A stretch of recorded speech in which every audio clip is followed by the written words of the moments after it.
Hello and welcome to Crime Watch Daily Updates. I'm your host, Anna Garcia. Lauren Giddings was an aspiring attorney and the first in her family to go to college.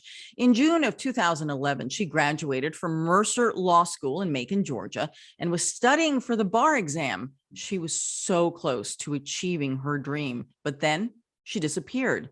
Some of her friends called the police because they were concerned about her after not seeing her for several days. Officers checked her apartment, but they didn't see any signs of a forced break-in, so they left. Finally, her sister used a spare key to go in, and then she saw that everything was still inside Lauren's apartment, minus Lauren.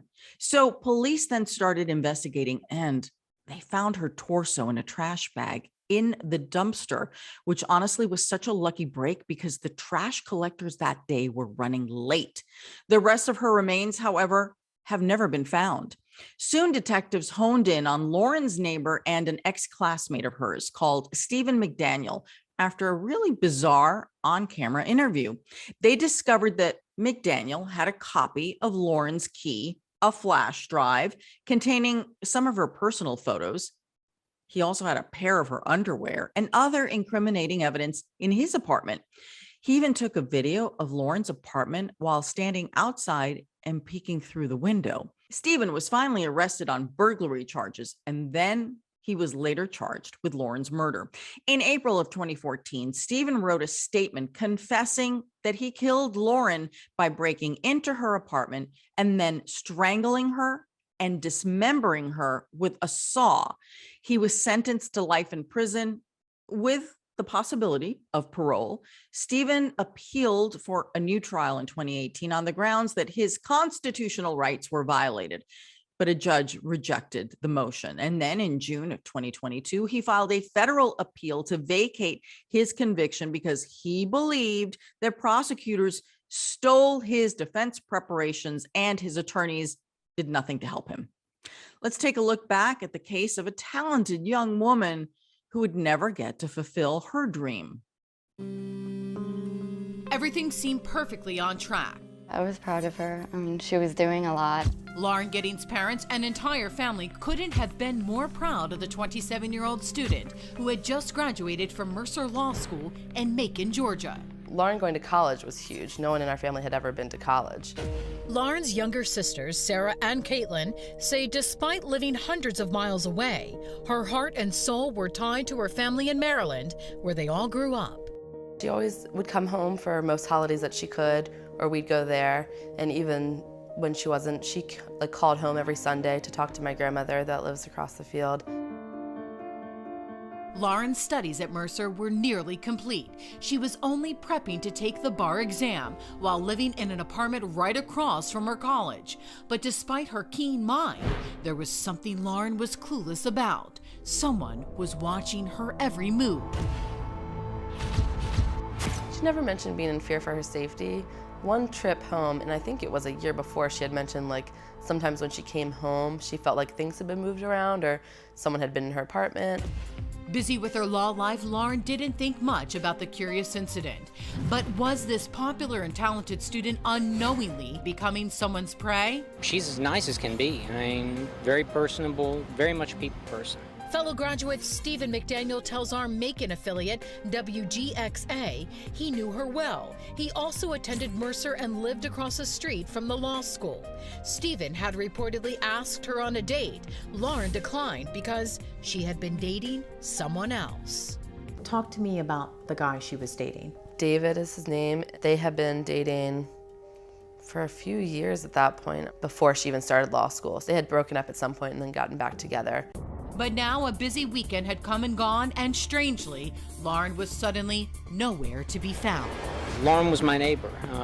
We're just trying to find out where she is at this point. Had Lauren just disappeared? Her family was not overly concerned. She already told them she would be studying 24/7 for the bar exam. Throughout the week leading up to Wednesday, I had called, emailed, and texted her, but it was nothing serious. So when she didn't respond, I never thought anything weird of it. It was just something that I never really needed an answer to.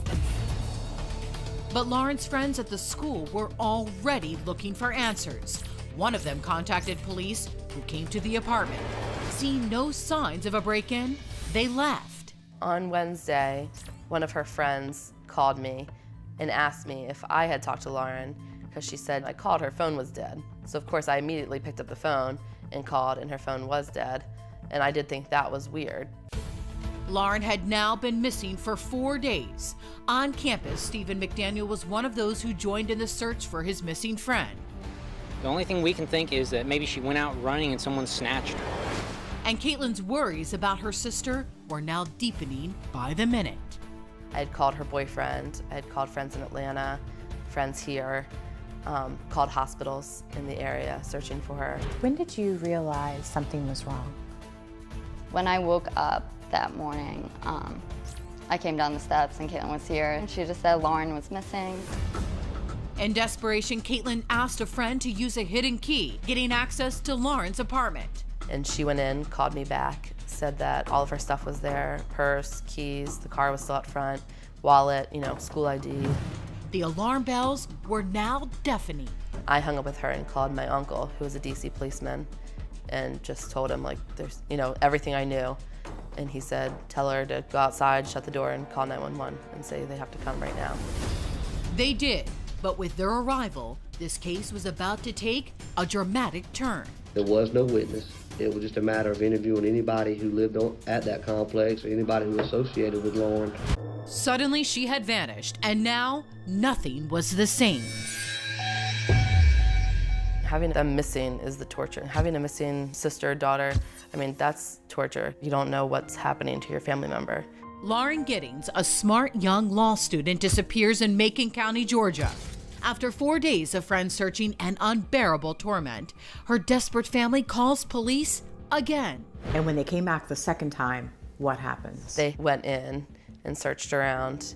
The friends had already done that too, including Stephen McDaniel. They had gone in her apartment, searched around. The person on 911 had told them to go in again, check things like towels, are her towels wet? Because then she showered recently. Check trash can, you check for receipts. And the police came too and checked around. And then everyone left, maybe 1 or 2 in the morning. It was kind of like there was nothing to be seen there. Because it wasn't in Lauren's apartment where the horrifying story details would unfold, this missing person case became something far more sinister when investigators moved outside the building. They started looking a little closer around outside and discovered the trash bag that was in one of the dumpsters, and once they were able to open the bag and look in it, discovered her body. We found just her torso. There was no limbs attached, and of course her head was missing as well, so we just had her torso. The devastatingly tragic news traveled fast to Lauren's family in Maryland, broken to them in a most unexpected way. We were just all there, and my uncle walked over, he lives across the street, and was kind of standing in the corner. And he said, well, did you check the news? And we're like, no. And what is it? What is it? Well, did you check? And my aunt was like, you need to just tell us what you're talking about. And he said, they found a body. And everyone was just hysterical. And then really quickly, well, who found it? Where? What? Why? Heart-wrenching news for the Giddings family. Sadly, the search for Lauren was over. Never did I doubt that was her body, but that was my mom's first, are you sure it's her? Could it be, They came here and did a DNA test on my mom to match her. But who had callously dumped Lauren's dismembered body in the trash? Police were desperate to solve this extremely brutal crime. This all happened so quickly.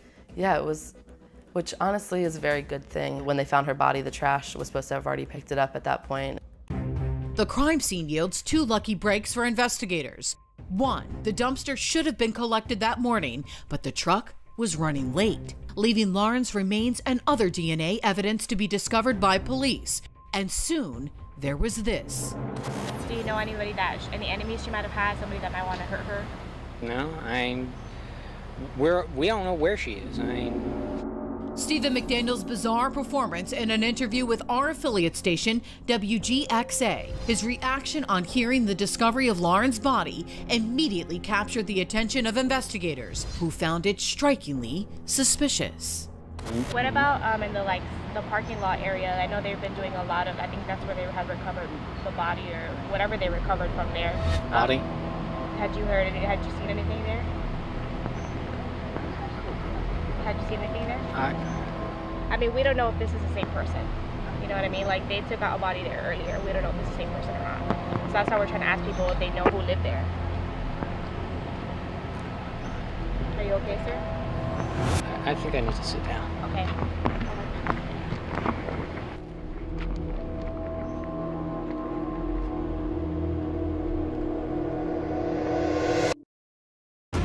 And McDaniel's performance didn't end there. He told reporters he'd wish he had lent Lauren one of his guns to protect herself. Yeah, I just heard something. Maybe I could have helped. Within hours, cops start looking a whole lot closer at McDaniel, a 25-year-old law graduate, described by friends as quirky but intelligent.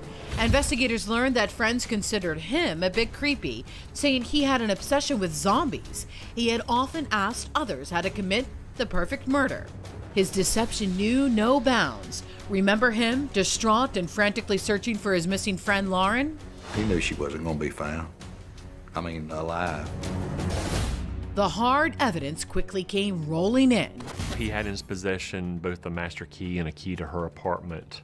He had a flash drive that belonged to her that contained hundreds of her personal photos. His computer history showed an interest in her Facebook and LinkedIn pages, and sometimes would be searching for images of her around the same time that he was looking up violent pornography. And it went far beyond cyberspace. Of course, we found, her underwear in his apartment. But even more damning, something Lauren had no idea was going on. Cops say McDaniel had free access to her apartment for some time and had been stalking her every move. The linchpin in all this was when we found deleted video that he had used to surveil her home on the night it appears that she was murdered. And that was found on a camera in his possession. That was the straw that broke the camel's back. He took a wooden pole and he duct taped that camera to the end of the pole, and then he held the pole up really high to peek inside her window. On the day Lauren's remains were found, McDaniel was arrested on unrelated burglary charges. Cops pounced, interrogating him for answers. Like a zombie in a trance, his monotone voice mostly kept saying, "I don't know." You're gonna look at this right here, this little girl right here, and you're gonna say you don't know? I know you know. Tell me, bud. I didn't do it. Yes, you did, Stephen. Your head's with the body. Quit lying. We want you to tell it so that way people will understand you're not a monster. Things just, you got out of control. It's a sickness. You hurt this girl. No, I didn't. Yes, you did. You hurt that girl.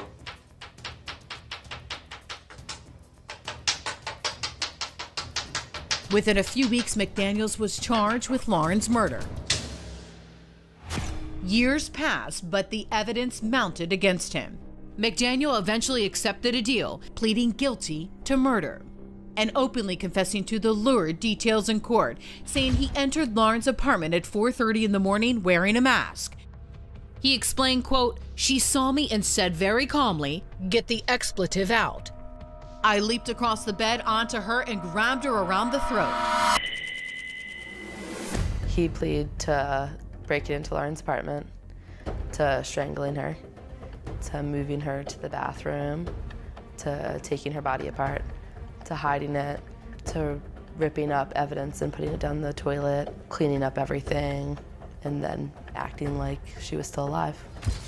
McDaniel said that during the struggle, Lauren pulled the mask from his face and pleaded, "Stephen, please stop." When Lauren was dead, McDaniel dragged her into the bath and left her. He returned that night and dismembered her using a hacksaw blade. The cover of the blade with Lauren's DNA was later found in his apartment. He told us that the rest of her remains were placed in a different dumpster. Tragically, they have never been recovered. And you want to know where the rest of her body is, am I right? Yeah, I think for my parents it's super important for them. I mean, you have this baby, you raise this baby, and then someone does something like that, and then you don't even get her full body back to be able to bury it. I think that's, extremely hard on them. It's an excruciating pain that can never be relieved. For now, the only solace for Lauren's family, McDaniel was sent to prison for life.